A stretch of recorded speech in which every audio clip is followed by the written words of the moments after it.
Hi, my name is Ping and I'm here with my friend Javier. And what I'm going to share with you is something I call the surprise. It's basically my take on the trick you cannot explain by Dai Vernon, but with some touches here and there. So I hope you're going to enjoy it. Without further ado, let's get into it. So, Javier? Yep. Do you want the red pill or do you want the blue pill? I want to take the red pill. Okay, go for it. Okay. You just shuffle the card. Okay. And when you're happy, place it on the table. And I'm going to see if I have jokers in there. If not, it's fine. No jokers. I'm going to shuffle the cards. Okay. Oops. I think accident doesn't happen for nothing. Okay. So I'm going to leave that card aside for a moment. Okay. Okay. And what you're going to do is this. You shuffle the card, right? Yeah. I'll just give it a catch to make sure that everything is well shuffled. Complete. Yeah? Complete. Okay. And now I want you to tell me a number between 1 and 52. Let's do 23. 23. Yeah. You can actually make it higher if you want. A little bit higher. 25? Okay, it's up to you. 25. Okay. Take the card in your hand. Yep. And count it at 25, face up. Okay. And after you finish counting, we're going to do something else, just so you know. Okay. 1, 2, 3, 4, 5, 6, 7, 8, 9, 10, 11, 12, 13, 14, 15, 16, 17, 18, 19, 20, 21, 22, 23, 24, 25. 25. You could have say 23, but you switch it to 25. Yeah. Or 27 or 13, anything between 1 and 52. I've never seen the faces of those cards. You shuffle them, you cut them. Yeah. How crazy would that be if this card is actually the 4 of clubs? That would be crazy. Shall we check? Let's check. Wait, because, you know, you took the red pill, right? Yeah. The magic pill, right? Yeah. But the thing is that now if you check and if it's not the 4 of clubs, you might be disappointed and there would be no magic. Yeah. But if you trust me, then I'm telling you it's the 4 of clubs. We place it back and we're all happy. Okay. What shall we do? Shall we take the risk of breaking the magic or leaving an amazing experience? I wanna take that risk. I wanna take the risk. All right. I guess accident doesn't happen for nothing. Nice. Wow. Good. Great. So you just have seen a performance of the surprise. I just want to mention it's a one-take performance. Like we took it in one take, and that's what usually happens. If you're wondering if there's other possibilities, the ending is always this one, and people got crazy about it. It's usually a routine I do at the end of my lecture, but I've never explained it. So for the first time on camera, you're gonna know all about it. And for me, sharing this is more. It's like a lesson on jazz magic and estimation. So before I go in depth into the explanation of the tricks, I just want to give a quick definition of what I think magic is. And that would illustrate the trick that you just saw, perfectly illustrate what I'm trying to define. So what I think magic is that magic for me is an event, which is something that happens once. Just like a car crash, it would happen, you would be surprised, and then done. But you will remember it your whole life. So that's the feeling I'm trying to reproduce by doing this trick. And in order to achieve those things, you must have no control on everything you do. And because of that, that's why we're going to use jazz magic and estimation. And everything is happening kind of by chance, but you have some controls on some factors, but not all of them. So if you think about it, it's a force. So I'm actually forcing the card. But the first step is how do you bring up the prediction? You know, so the very classic way to do it is just go through the deck, take a card out, and place it there, right? Yeah. I believe this process is not interesting enough for the spectator to follow what you're doing. So I just came up with different ways to make this prediction interesting. One of the way I thought is accident. Okay, so what I do is that I know what card I'm going to place there as a prediction. So I basically just go through it. If it's a 6 of clubs, then I curl it, place it on top, and then I start overhand shuffling. What I do is that when I start my shuffling, with the thumb, I'm pinning the card, throwing it on the table, and then I keep going. So in full speed, it looks like this. It really looks like it's an accident, and then and I stop there for a moment and I say, oh, I think accident doesn't happen for nothing. So I'm going to leave the card on the table, okay? What happens here is that not only that brings up an interesting problem, an interesting situation that we can now solve. Because when we do card tricks or any other magic, usually it's not that situational. So the problem with that is that when Fernando actually put that very well, Fernando, one of my friends in Madrid, said, why would you put yourself in trouble to solve the problem? So basically, why would you turn card face up, face down to do a triumph, just to place them all face down? There's no really reason for that. Like, why would you put yourself in trouble? Same thing with that. But here, because it's an accident, it brings up a problem. And then we're going to solve it together. And not only that, the other thing, moreover, is that it looks like I don't know the identity of this card as well, which makes it more interesting. Because if I know what card it is, then they're going to think in some ways that I have a control on it. But we want them to feel that it's completely random. Yeah. So this is the first step. How do I know which card to put here? Very easy. When they shuffle the card, they always flash the bottom card, most of the time. So what Javier does is, so I shuffle the card. Yeah, so that's how Javier shuffles the card. And then when he stops, I can see 5 of clubs. So now I know the bottom card is 5 of clubs. Okay? And what I do is that now I need this card to go into position. But to do that, I need them to cut the deck. So they all think that because cutting would make it more difficult, but actually cutting the deck is part of the method. So now if I ask Javier to cut, do it slowly. Yes. Okay, place it there. Now when Javier cut, I can actually estimate this by it. Most of the time, spectator is going to cut somewhere in the middle. That's what they usually do. Even magician, actually. When I ask them, they usually cut in the middle because it's just natural to cut and have that feeling of taking half of it, right? So now when he does that, I either estimate the bottom pile or either estimate the top pile. Now I know from here, if I count from bottom to top, it would be something around 25 or 24. And if they count from the top, it would be something around 26, 27. Okay? It looks hard, but it's not that hard. If you used to do faro and cutting right in half, you can easily tell if there's one more card or two more card or two less or one less. Same thing with that. The moment he cut and complete the cut, I'm going to place it face up so you can follow. Now I know 26 or 27, and from the bottom, 23 or 24, right? So now I'm going to ask them, a number between 1 and 52. I want to make it large, so then it looks like they have a freedom, and then I'm going to reframe it and relocate it to something smaller. So sometimes it would happen that secretary would tell me, I want 13. And if they say 13, or if they say 45, or I don't know, 50, then I would say, it's too close to the top and it's too close to the bottom. Let's make it more difficult, somewhere in the middle. And then they usually go for 20-something, okay? It can happen as well that when they cut this card, sometimes they would cut a small pile. That can happen, of course. And if that happened, I know this is more or less 10 to 13 card. Okay, so as long as you have a brief idea of what position the card would be, you can make it work. Okay, so if that happened and it goes like this, and now I don't want them. I don't want to force a number in the middle. Okay, so now if I ask them a number and they tell me 23 or 26, that's not going to work. So what I'm going to do at this point is I'm going to say, oh, actually give me a smaller number. Let's say between 1 and 15. So then we can count. We can make it quicker. You know. So you always come up with a justification to make them count more or less, or but usually it would happen in the middle. So you would not have this situation. But if that happened, you can still make it work. Yeah. Yes. So you're keeping track of where they're cutting, and you're using that number to then almost force them in a way, like in a very free way, you're trying to force them to cut or name around that number. Yeah, exactly. Okay. So except for doing card magic, I'm really interested in mentalism. And I took some concept of mentalism to do card magic. And one of those concepts is reframing. So you give them a large choice, and then you reframe. So you restrain them to something smaller, and then you reframe in the end to something bigger again.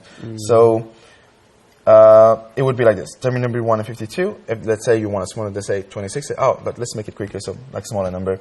Okay, 15, and then when you finish counting the 15, you say, remember, you could have a number between 1 and 52. So now you're going large again. So they will remember that they start with something free, and then they end up with something free as well. Well, it's not true, because you brought it down. You brought it down to just a small group, right? Yeah, for the pretext that, oh, I want it to be quicker, or oh, I want it to be more difficult, Yes. or whatever fits that moment. Exactly. And by making it like this, it's actually very interesting. Yeah.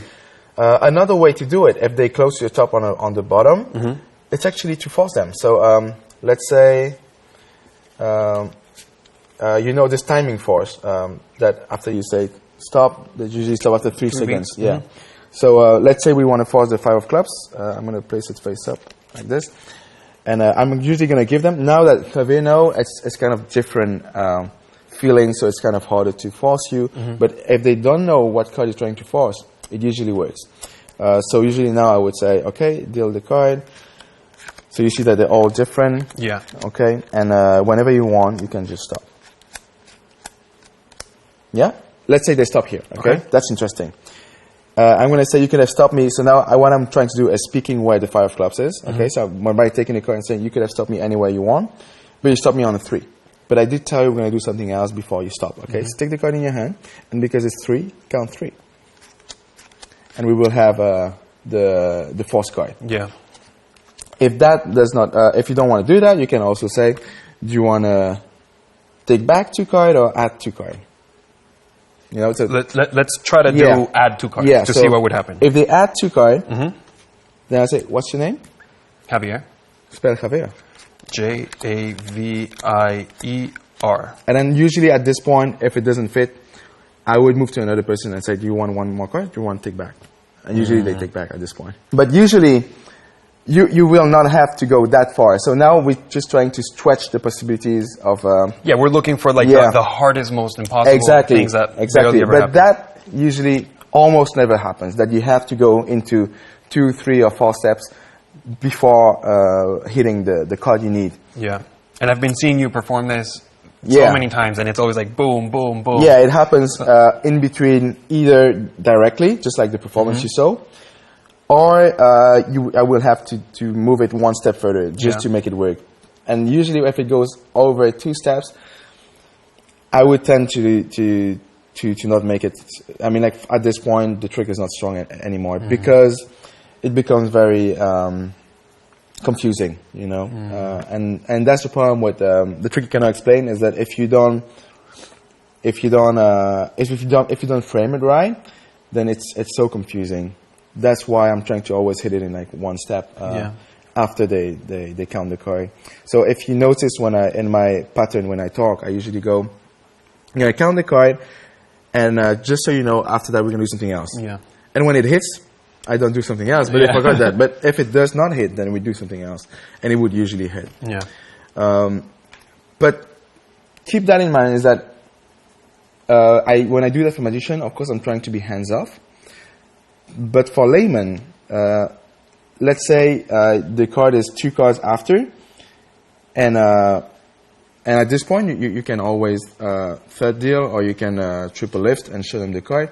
I think there's no problem with that when you do it for layman, because they don't know what the second deal is. They don't know what you know. Only we magician we know. So when I do it in lectures for magician, I tend to not touch the card and trying to. So I'm giving you all of the different methods to force a card. But let's go back to the situation we had earlier, so it would be easier to understand. But basically, I knew that Javier was having this card somewhere around the 26. So he said 25, right? So I was okay with that, because I was like, okay, that's going to be fine. So if you notice, I actually forced him to change. But even if he didn't change, it would still work, okay? But let's say he did say 23, so we're going to count 23. So count 23 face up, and after you finish counting, we'll do something else. 4, 5, 6, 7, 8, 9, 10, 11, 12, 13, 14, 15, 16, 17, 18, 19, 20, 21, 22, 23. 23, yeah. And at this point, there's many ways to go. It's if you misestimate it, it can be right on top, or if not, then it's 2 cards down or 3, okay? So at this point, I said, let me see if you did well. So I usually, now I open peek, so I peek openly, and I see where the card is, okay? So now I know I know it's a second from the top, okay?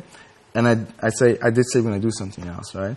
So I'm going to give you 2 cards. So that's not a solution. You can give them 2 cards, shuffle them without knowing what card is what card, and then give me one, the one you want. And then whatever you're going to give me, we're going to use it. Okay. And then it's a 5 of clubs, okay? So what I do here, it looks like an equivoque. Equivoque, is that what I say? Yeah. But it's actually cleaner than equivoque, because equivoque is basically give me a card, and then after that you say I'm going to do this or I'm going to do that. But it's like, this is an idea from I learned from Ollie Milling. It's very interesting is that after they give you tell them what we're going to do. So let's say you shuffle the card and you give me this card, which is not the card. When I take it, because I take it in that position, and this is a Danny Doherty's idea, because I take it in that position, I can actually see the card. And I say, whatever card you gave me, we're going to throw away and we're going to use your card. Okay? But it looks like I've never seen this card. So now we'll leave this card and say, what's the card? 5 clubs, and then 5 clubs. 5 clubs. That's a really nice touch of the equivoque. Right? Really nice. Even sometimes I would use 3 or 4 cards. And instead of doing, because I believe that equivoque, when there's more than 2 items, is not interesting anymore. Oh, maybe 3, but it's not interesting anymore. So usually I would take a chance and make them shuffle and give me 1 card. And it would happen a lot of time they would give me the card I need. But if not, then I would need to go into equivoque. But it's a very poor equivoque though. So let's try to do equivoque with 4 cards, and you got the idea. If it went well or if it went bad, then how do I come up with outs, okay? So shuffle the card. And just give me 1. Okay. Oh, that one? Yeah. You can still change if you want. You happy with that? Okay, I'll give you this sure. And it should be the right card. Okay, so that happened. What happened here is that when he shuffled the card, I'm actually following the cards. So then when he gave me this one, I was like, oh, you should do one. If they switch, it's perfect. If not, then okay. That's one way. Another way would be when they shuffle, so shuffle, and I would follow the card. So I'm following the card. And I'm going to pick 1 card, and the card I pick, we're going to use it, okay? And then you just pick the card you followed, okay? But let's say now I have no idea, and it's a real equivoque, so shuffle the card again. Okay. And give me a card, okay? So I'm doing the same thing, taking the card in my hands, then I would see it, okay? So I know it's not the card. So I say, okay, that's 1 card, give me another one. Interesting. What we're going to do is this. I have 2 cards.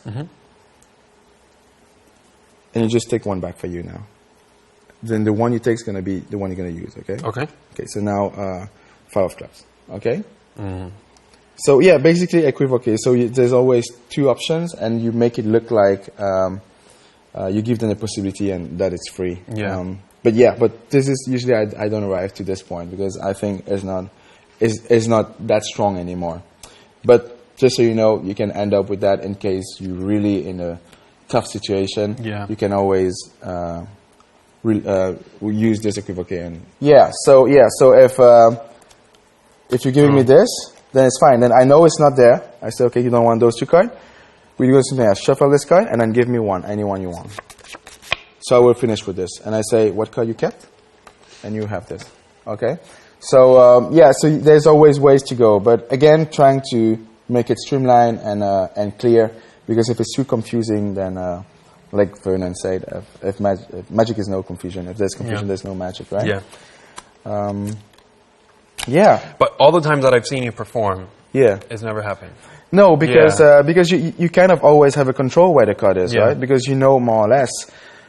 So we're just going to go back quickly so then we see if we missed anything in the explanation. Okay. But basically, you need to pick at the bottom card, or sometimes they would shuffle and you would even have a pick on the top card, or sometimes on the bottom card. Just take whatever you can take, basically. And by playing with the conditions they give you, you can actually create a real miracle.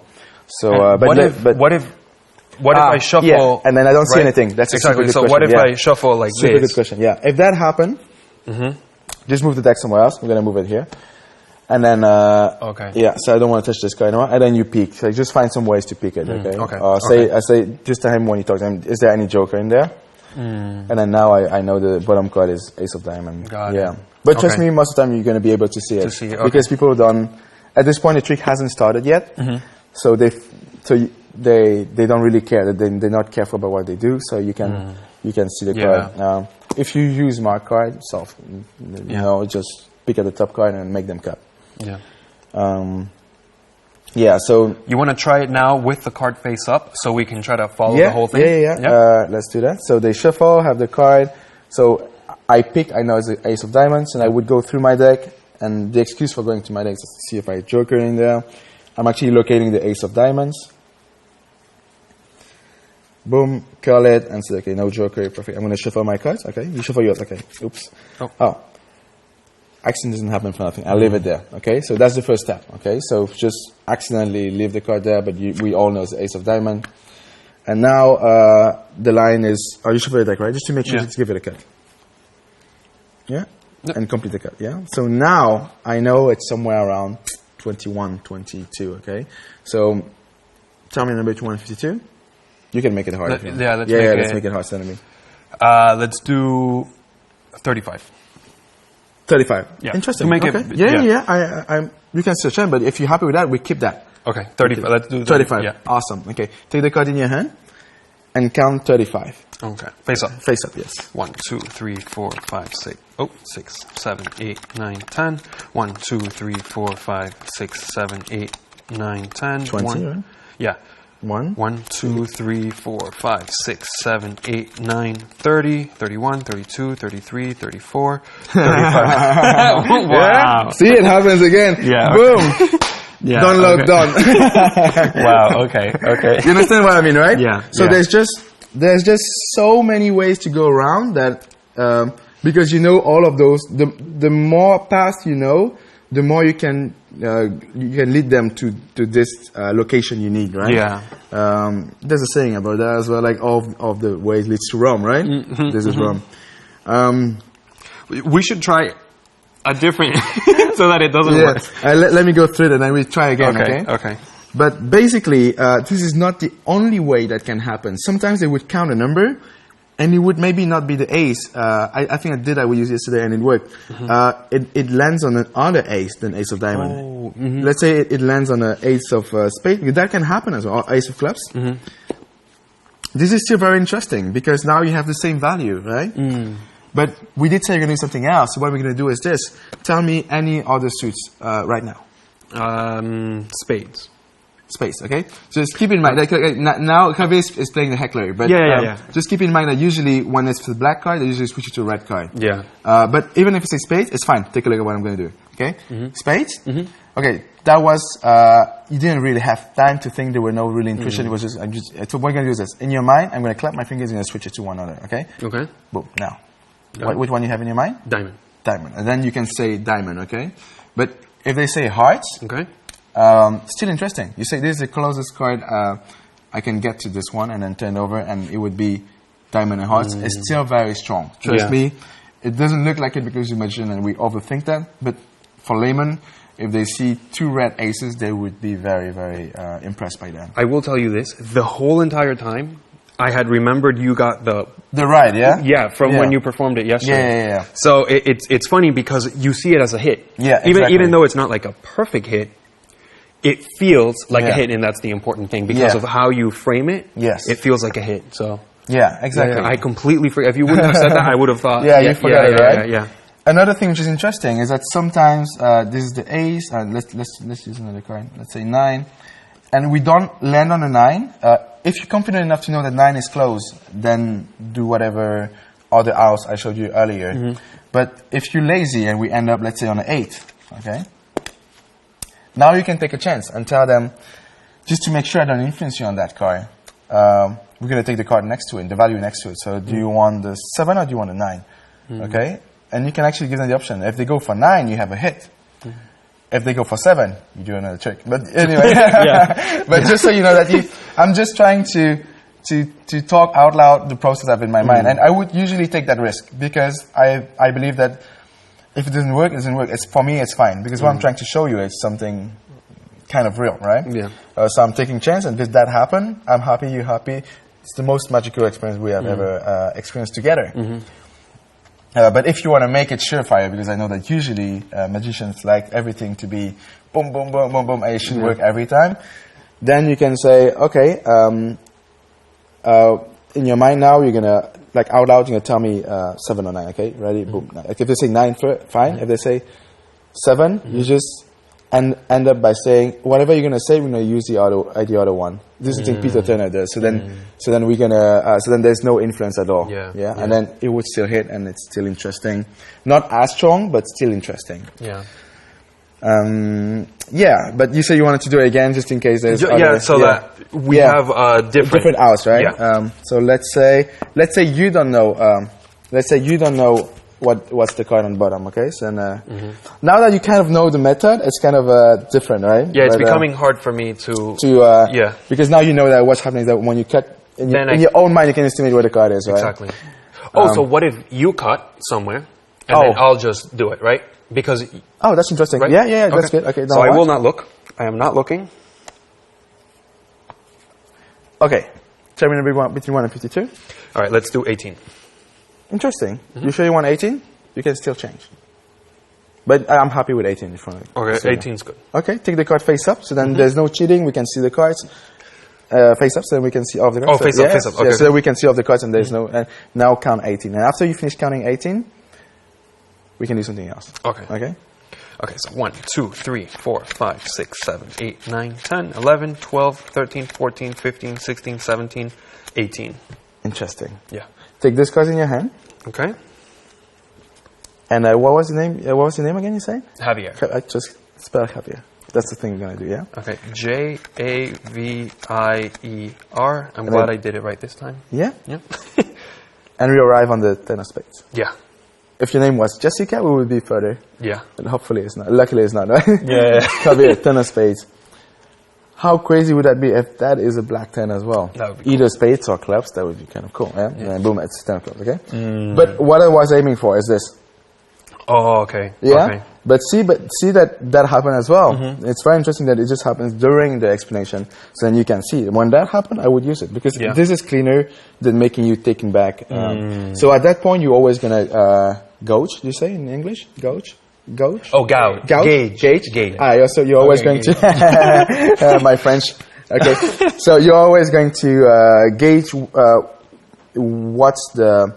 What's the best outcome you can get? So be smart when you do this kind of things. Then you can get the most out of it. But yeah, so basically, if we have to summarize all of the methods, would be either we end up on this and then we play with that, or if it's 2 card too much, then you can ask them you want 2 card more or 2 card less.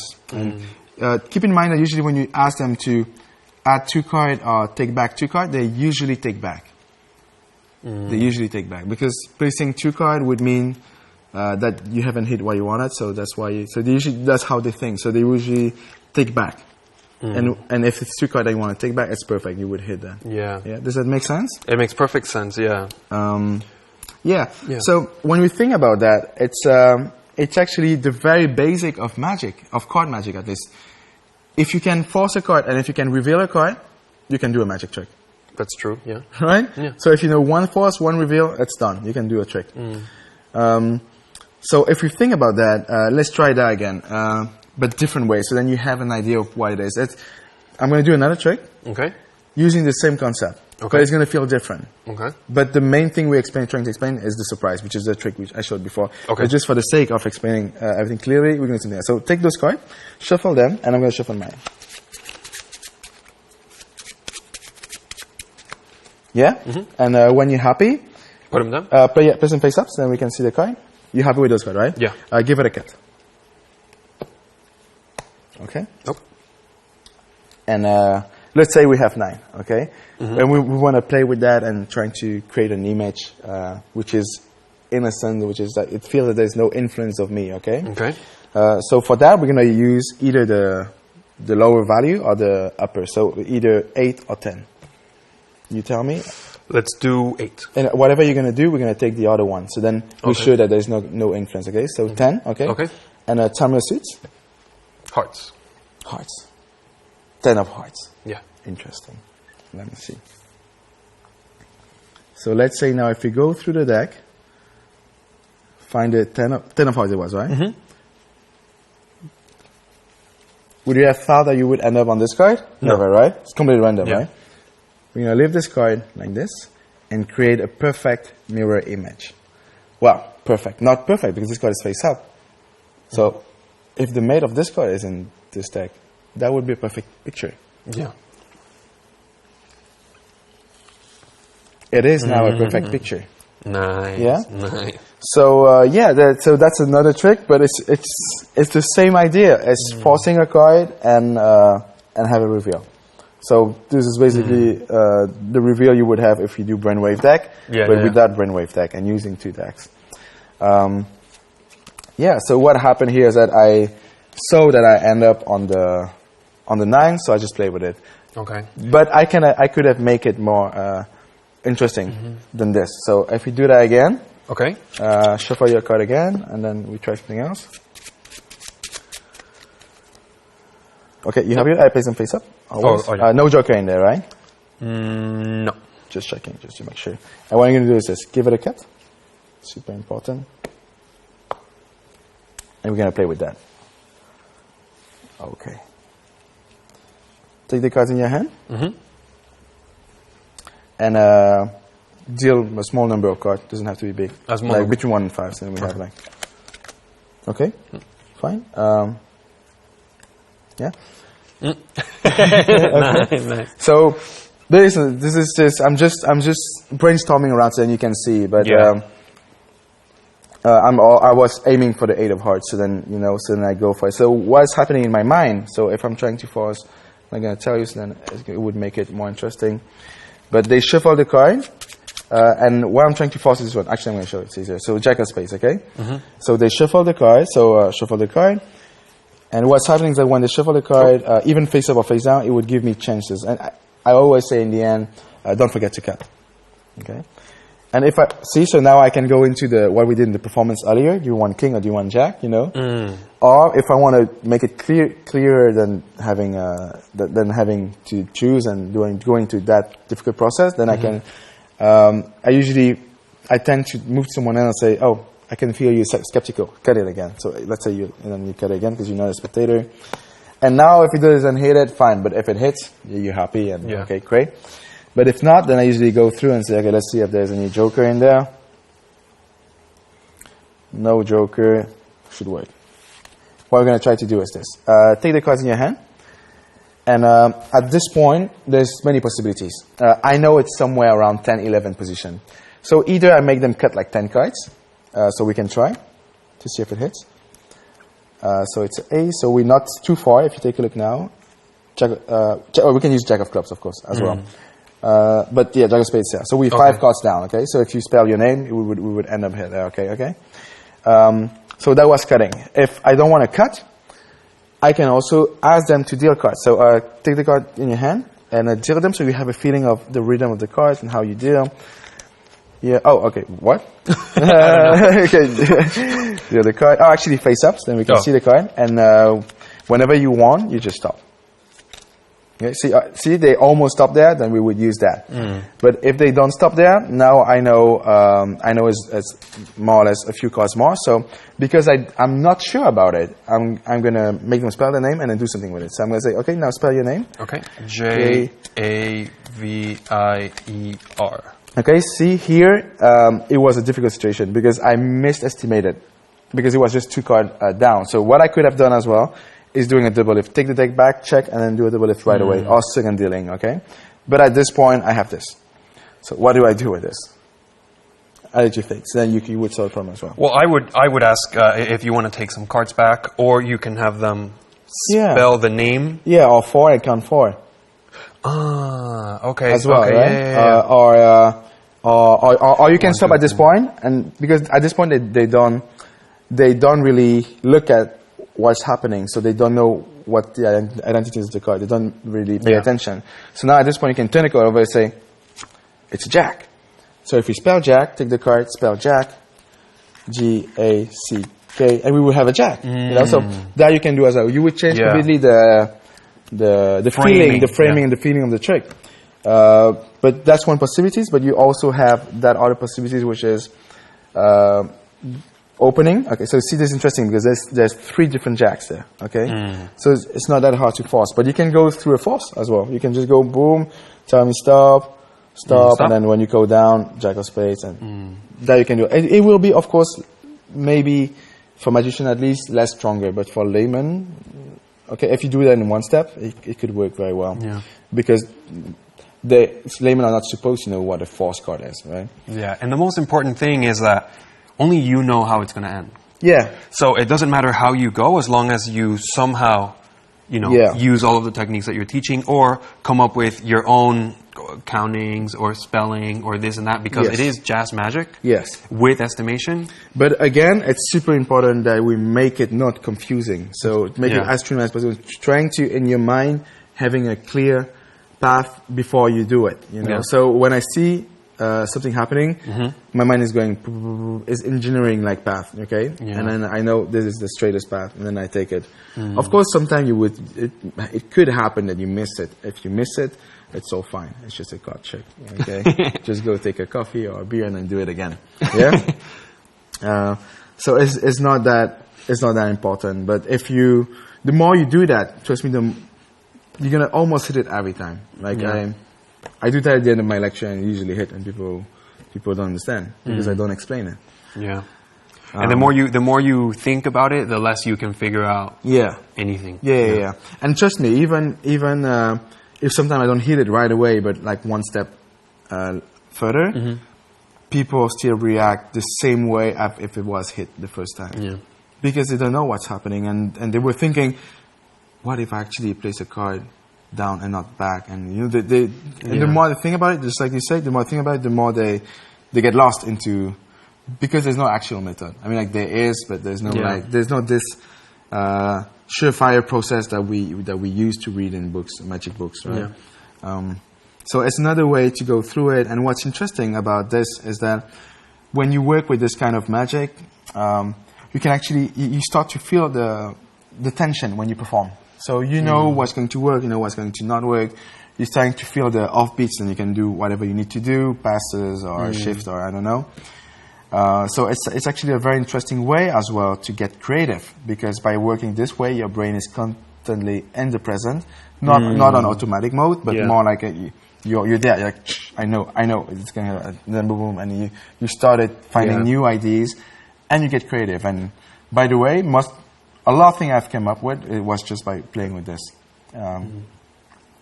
So yeah, was it clear? You explained everything incredibly well. There's so much details and there's so much things. I recommend everybody to see this again, because I'm sure every time you see it, you'll be like, oh, that's right. Yeah. And the more you do it, the more you practice it also on your own, the more you'll get used to it. You would probably need to rewatch that several times. But in a moment, I'm gonna summarize everything we did, so then we have a clear view on what's happening. Okay. But just if you're interested in that kind of work, I think Danny Dartis is very good at jazz magic. I think Henry Evans has a thing called opening doors, I think. Like so Henry, I think, has a way of counting. I'm not going to go too much into it, but I think he has a way of counting cards. But the way I work is that I estimate it. So instead of counting, I would just estimate it. It would be instant, because I just have a visual cue of the amount of cards, and then I would work with that. Yeah. And the more you practice estimation, the better you get. The quicker you see, and you're like, oh, okay, that's 13, or that's around 18, that's around this. So So a good drill for that. So then we have a clear idea. But a good drill is to have 4 marks in your mind. So if you cut half of it, okay, and then cut that in half, one card more on the side, and cut that in half. Then now you would have 4 different marks, okay? You at home, you do that, and then you take the card, and you see what it looks like. This is 13, okay? And it feels like 13. You trying to commit to memory those feelings of the touch and the view. And then you do the same thing with 26. 26, okay, that looks like this. This is the weight. And then you do the same thing with 39. So now you would have not even 4 marks, 3 marks. So 13, 26, 39, and this is 52. So by doing that, you can easily estimate more or less Yeah. where the cards are, or Where they cut as well. sometimes Yeah. very precisely. If you used to work with the same deck every time, with the same kind of deck, type of deck, then you would get used to the thing, right? So, for example, I don't know, if you cut any way you want, and just tell me any value between 1 and 52. Let's do 18. 18. So 18, because I know what 26 looks like. I know this is more or less 18, or one cut off. And let me see. 1, 2, 3, 4, 5, 6, 7, 8, 9, 10. 1, 2, 3, 4, 5, 6. 2 cut off. Okay, so 16. You say 18, right? Yeah. So this is more than enough to work with. Okay. Exactly. Because you know more or less where it is. So we can, and by playing with it, you can. The more you do it, the more you get precise. And if you one cut off or 2 cut off, that's what you want. Yeah. In order to make this trick work. Yeah. Yeah. Yeah, so it's just literally sitting there. You can also think, oh, you know what, I want to do 13. And you cut, and then you count, oh, okay, I got 1 off. And then you try again. Or you can go 10, and then I go 15, 20, 25. And then that way you can have different feelings, and you're used to attempting to cut random numbers and different numbers. And it's practice, you know? Yeah, it's just practice, yeah. It's basically just practice. Just do it smartly, and if you do this 3 marks thing, knowing where the 13, knowing where the 26 is, knowing where the 39 is. That's it. Most of the time you would just work with half a deck, so with the middle, so 26, 27, 28. Usually that is more than enough to work with. But yeah, or if you want to locate a card, let's say you want to locate 6 of spades, okay?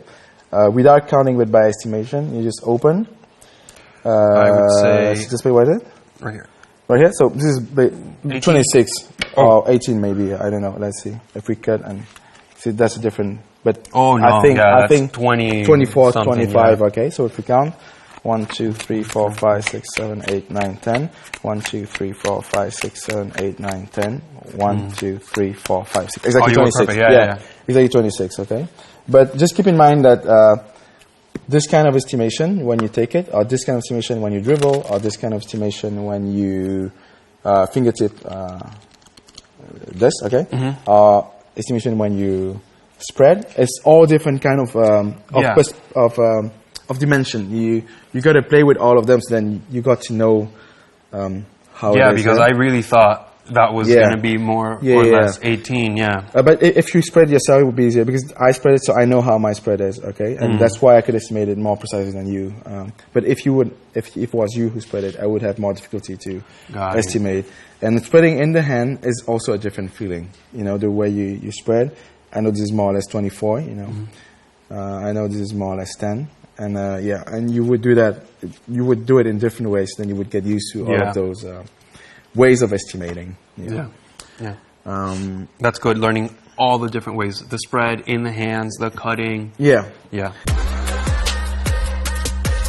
Now let's get into summarizing everything we did. So we went into different way of forcing, basically. Okay. Firstly. It's important to know those drill with the 4 pile, and you know 13, 26, 39, and 52. And then we went into the different outs we can. Okay, one of the easiest out would be equivoque. So let's say we want to force this one. If you push this one, I say we're going to use this one. If you push this one, I say we're going to use this one. Equivoque. Okay, basic. We went into take back 2 cards, or add 2 cards, or add 3 cards, or take back 3 cards. So they count, and then you know the card is there. Let's see, they see it, and your card is there. Then you want to take back 2 cards, so you give them the option of taking back or placing it. Okay. If they place more, then you can always find a way to count to this card. Okay. So let's say it's 5. 1, 2, 3, 4, 5. We end up on this. You can use their names. Okay. If your name is Javier, then we're gonna spell Javier, okay? You can, of course, use sleight of hand, so you can second deal, third deal, you can double lift, triple lift. You can even pass, actually. There are some passes that you can use and go through it as well. We also went into what if they fall on another value, then use it. If there's another value, then if that's not the card you wanted, but the card you want is 5 of spades, you can play with that and then kind of guide them towards a black 5. Okay. Or if you have a 6 or a 4, you can also use the. You can use both of them. Right. So go either lower or upper, and then make them choose. Another thing I've seen you do is sometimes if you want to go into the 3 or the number 4, yeah, you'll say, you give me a number in between 1 and 5, and usually they'll do one of those. Usually 3 or 4, yeah. I usually say, do you think those cards going to match? If they say yes, spell yes. Okay. Yeah, there's another. Oh, and if it's 2, you think they're going to match? No, you can do. You can do no, and it's the next card, right? Yeah. So there's always a way to go. Or something I learned from Christian Schellman from Belgium is he usually say, just tell me any object. So let's say what we want is just this card, okay? Tell me an object you can see anywhere, just an object. Light. Okay, spell light and then L-I-J-H-T. Yeah. Light, okay? It worked. G, okay? yeah. G-H-T, sorry, yeah. Tell me another object. Camera. What do we do with camera? We film, oh, yeah. Spell film. F-I-L-M. Again, it works, yeah? Okay. So you can, so it's just a fun way to play around and find many different possibilities. But it usually works 90% with any object. You just go down to, if you say mat, it's just 3 letters. Doesn't really work. What's the color of the mat? Black. Black. Okay, so yeah. Or where's the mat on the table? Okay, spell table. Yeah. It doesn't really make sense when we talk like this, like just because it's kind of weird, but if you frame it right, it can make sense, and that's what you want when you do this this effect. And then to end everything, I would just say if you have 1 force, 1 reveal, it's very strong. Especially if this force doesn't need you to touch the card. Think about it, how strong it is, right? Yeah, and you never even looked at the cards, technically, in their minds. Yeah. They shuffled, so, I mean, you can't feel like it's a force when you don't have control over the cards, when you're not choosing anything. So exactly, yeah. So you just frame everything, so then it's right, and then it leads to 1 point, and you would have that magical experience. Yeah, and the way also you started off, it's almost with a mistake. Yes. So they don't know, technically, right? Exactly, yeah. That's what I like about that type of magic, is that it looks like you have no control on it. Yeah, and it also looks like you don't even know what card that is. And you also play it at the end when you're like, okay, let's check. So it's like you go to check, because technically in the frame that you created, you don't know the card. So you have to play the part that you don't know the card. Yeah, exactly. So that was a summary of everything we did. I'm sure you guys are going to have fun with it. Just play with it. Don't be afraid of failing. Just do it. The more you do it, the more you get confident. And trust me, most of the time it would happen. I'd like to thank everyone who have helped me work on this till now. So I have so many influences. So Di Vernon is one, Danny Darties, Henry Evans, definitely Justin Hagam, and Ed Marlowe, which has a huge work on estimation as well. So I'd like to thank all of those people. And thank you all for purchasing this project. Till then, see you next time.